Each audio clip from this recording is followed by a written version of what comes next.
The halls of the Navy Yard had seen countless crises, betrayals, and heartbreaking goodbyes over the years. But nothing prepared the team for the emotional storm brewing in NCIS Season 23, Episode 20, titled Sons and Daughters. The upcoming episode promises to blend explosive action with deeply personal revelations, forcing the agents to confront the legacies they inherited and the ones they may leave behind. The episode opens with a tense nighttime operation near the docks of Norfolk, Virginia. A Navy intelligence courier is discovered dead inside a locked shipping container, his final message scratched onto the metal wall with his own blood: "Protect the children." Special Agent NCIS Supervisor Alden Parker immediately senses something larger at play.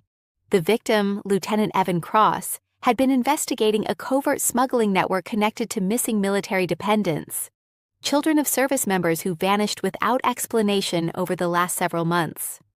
As the team begins unraveling the mystery, each member finds themselves drawn into intensely personal territory. Jessica Knight, still struggling to rebuild her confidence after recent trauma, is assigned to interview the teenage daughter of one of the missing officers. The girl, 16-year-old Riley Brennan, refuses to cooperate at first. Hardened by years of military relocations and broken promises, Riley bluntly tells Knight that adults only care once it's too late. That statement hits harder than Knight expects. Throughout the episode, Knight begins seeing reflections of her own childhood in Riley: the instability, the emotional walls, the desperate need to feel seen. Instead of pushing for information, Knight slowly earns the girl's trust through honesty rather than interrogation tactics. Their scenes become some of the most emotional moments of the hour. Meanwhile, Timothy McGee uncovers encrypted files hidden inside Cross's government laptop. What initially appears to be logistics data turns out to contain detailed psychological profiles of military families. Someone has been targeting vulnerable children connected to classified Navy personnel. McGee's horror grows when he realizes the files include information on his own twins. The discovery sends him spiraling into protective panic. For years, McGee has balanced fatherhood with the dangerous demands of NCIS, but now those two worlds collide in terrifying fashion. Delilah urges him to step back from the investigation for his own peace of mind. Yet McGee refuses. If his family is being watched, he needs answers more than ever. The tension escalates when Torres goes undercover inside an illegal shipping operation linked to the disappearances. His assignment places him face-to-face with Gabriel Vega, a ruthless trafficker with ties to cartel operations and military contractors alike. But there's a shocking twist. Vega recognizes Torres immediately. Years ago, before joining NCIS, Torres worked deep undercover in South America. During that time, Vega's younger brother was killed during a failed sting operation. Vega blames Torres personally and has waited years for revenge. Their confrontation crackles with intensity. Vega taunts Torres about his inability to protect anyone. Not his informants, not his partners, and certainly not innocent families. Torres maintains his cover, but the psychological warfare clearly rattles him. Back at headquarters, Casey Hines discovers that the missing children were never random victims. Each child had a parent connected to a classified defense initiative known only as Project Legacy, an experimental AI surveillance system designed to predict extremist threats before attacks occurred.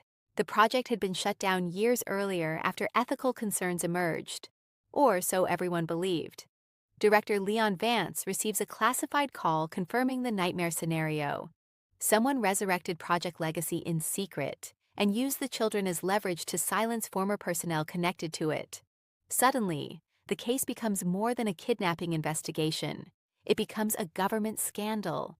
As Parker pushes higher into the chain of command, he encounters resistance from powerful officials demanding the investigation be buried. But Parker refuses to back down. One particularly gripping scene shows him confronting a senior admiral inside a secure Pentagon conference room. "You don't get to decide which families matter," Parker says coldly, "not while I'm wearing this badge." The episode also dives deeper into Parker's complicated relationship with his estranged father. After receiving an unexpected voicemail from him earlier in the season, Parker finally listens to the message in full during a quiet late-night moment in his office.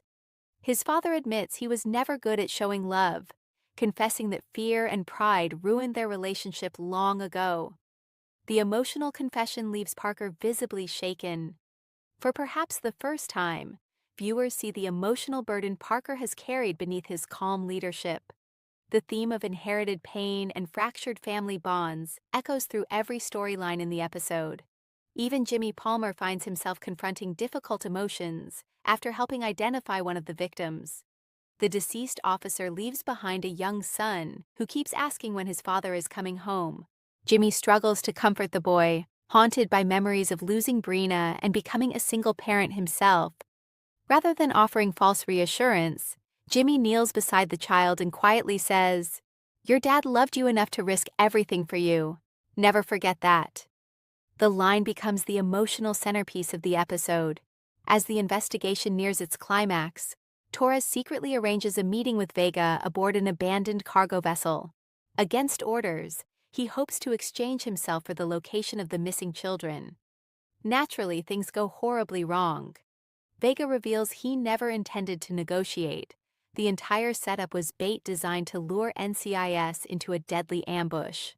Armed mercenaries emerge from hidden compartments inside the ship, while explosives begin counting down throughout the hull. What follows is one of the most intense action sequences of the season. Knight and Parker lead a tactical assault through narrow corridors as bullets rip through metal walls. McGee remotely hacks the ship's systems to stop the detonations, while Casey races to track the children's location before time runs out. In a heart-stopping moment, Torres shields Riley Brennan from gunfire during the escape, taking a serious wound to the shoulder. Despite the injury, he refuses medical attention until every child is safely evacuated. The final scenes deliver emotional closure while setting up future consequences.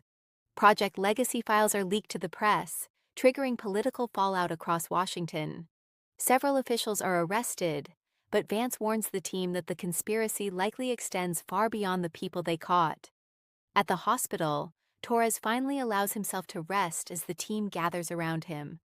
Riley visits before leaving protective custody, and quietly thanks Knight for believing her when nobody else did. But the episode's final twist arrives in the closing seconds.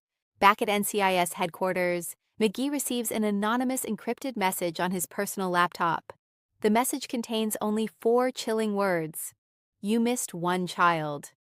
The screen cuts to black, and suddenly, Sons and Daughters transforms from a standalone emotional thriller into the beginning of what may become the darkest storyline of Season 23.